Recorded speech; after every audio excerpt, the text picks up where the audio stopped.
From this to this. Yes, opo, samahan niyo nga po ako maglinis ngayon ng mumunti naming bahay, guys. Nagtataka siguro kayo bakit dito kami natutulog sa salas. Paano ba naman, guys? Yung kwarto namin, talagang natulo yung bubong doon. Diyos ko, ilang beses ko na yung pinagawa. Una ko ang ginawa diyan, pinagpatong ko yung unan and then tiniklop ko na din tong ginamit naming kumot. 3 gabi na nga pala kami dito natutulog, guys, kaya 3 gabi na rin akong puyat. Bangag na yung ate nyo. Bali yung ilaw kasi namin sa labas, abot yan hanggang salas, Mima, kaya hindi talaga ako makatulog pag may ilaw. Sa kwarto namin, Mima, super dilim talaga. Tapos isa na rin siguro dahil walang aircon dito sa labas, electric fan lang yung ginagamit namin. Na para bang sanay na sanay talaga si aircon si ate mo, taray. Bali sunod ko nga palang ginawa, winalisan ko na yan. Ayan, 'di ba? Walis-walisan yarn. Huwag nyo nang pansinin yung dustpan ko dyan, guys. Kasi wala na siyang tangkay. Ayan, ganyan na lang ginagawa ko. At least nakakalinis pa din, 'di ba? Bali, nagpatulong na rin pala ako magbuhat ng kama dito sa asawa ko. Ayan. Tapos tong batang to, naiyak-iyak pa yan siya dyan. Kala mo naman kung saan kami pupunta nung daddy niya. Ngayon, papakita ko sa inyo yung sitwasyon ng kwarto namin, guys. Samahan nyo akong pumasok dito. Ayan, ang kalat pa, 'di ba? Yak, kadiri. Charot. Ayan, may maganya yung style ng aming kwarto. Tapos tignan nyo, inangat namin dyan kasi baka tumulo pa din siya. Binutas na rin yung kisame namin dyan, guys, para makita talaga kung saan nadaan yung pinakantulo. Sayang ang pagka-aesthetic ng kwarto mo kung natulo, Mima. Tingnan mo, may pa-aircon pa yan dyan. Nakita nyo ba, sobrang dumi ng kama ko doon.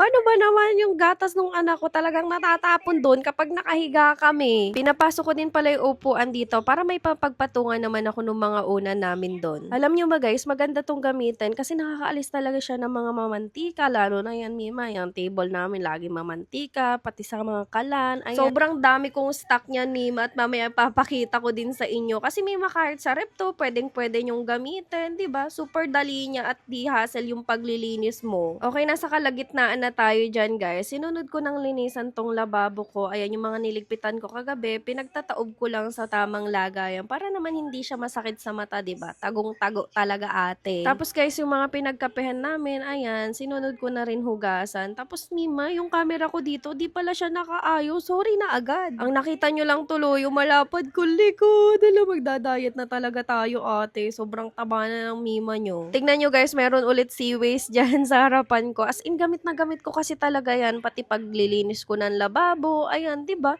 Napaka-useful nitong product na to para sa akin. Pagkatapos ko nga dyan sa budad, binanlawan ko na syempre malamang tapos tinaob. Ano pa ba? Ano pa bang gusto nyo? Charot.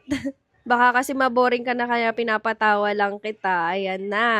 Bali, nilaban ko na nga rin pala yung mga basahan dyan, guys. Tapos ang sinunod ko, binrush ko na rin yung lababo para hindi naman makalat tignan. Para luminis na rin, kumbaga. Sinong mami katulad ko, ganito rin ba kayo magligpit or maglinis sa bahay ninyo? After ko nga pala dito maglinis, guys, inenext ko siguro yung Christmas tree, pero hindi ko na mapapakita sa inyo dito kasi a-assemble ko pa yun, Mima. Bare months na kasi, guys, next month. As affiliate ma'am rin, Mima, talagang kailangan ko na mag-promote ng Christmas tree. Alam nyo ba, yung mga pinanglilinis ko rin dito sa mga cabinet ko, seaways lang din talaga. Kasi tingnan nyo naman, oh, nakinang-kinang pa yan, sis. Hindi, guys, seryoso. Sobrang dali talaga nitong panglinis, as in tanggal talaga lahat ng dumi. Bali, ang next ko na nga pala dito yung bar table namin na ginawa ng patungan ng asawa ko, yung mga bag niya. Ayan dyan, nagkalat, sis, kaya tinanggal ko na rin po talaga. At syempre, para malinisan na rin. Tingnan mo naman, oh, kaya puting-puti yan, sis. Gawa rin ng seaways. Kaya bet na bet ko talaga to. Kaya ano pang iniintay nyo? Guys, mag-check out kayo. Itatag ko to, ha? Tignan nyo naman kung gaano karami yung stock ko niyan, sis. Diba? Puting-puti na yung mga yarn. Wala kang makitang dumi dyan, guys. Kaya ano pang iniintay mo, 'di ba? Nagkikinang-kinang na rin eto na nung natapos na yung aking gawain. Finally, luminis na rin, 'di ba? Sobrang kalat niyan kanina, wag ka. O siya, hanggang dito na lang, guys, yung pagbo-voice over ko. Ayan, mag-comment ka naman para malaman ko kung saan na nakarating tong video na to. At kung gusto mo pa nga ng ganitong mga video, guys, is gagawan ko pa talaga kayo ng marami. Huwag kayong mag-alala. Kayo, ano pang iniintay mo? Mag-follow and share ka na rin ng video na to. At kung hindi naman nakakahiya, pwede ka rin mag-subscribe. Yun lang, guys. Bye-bye na, hanggang dito na lang. Thank you very much for watching. Bye!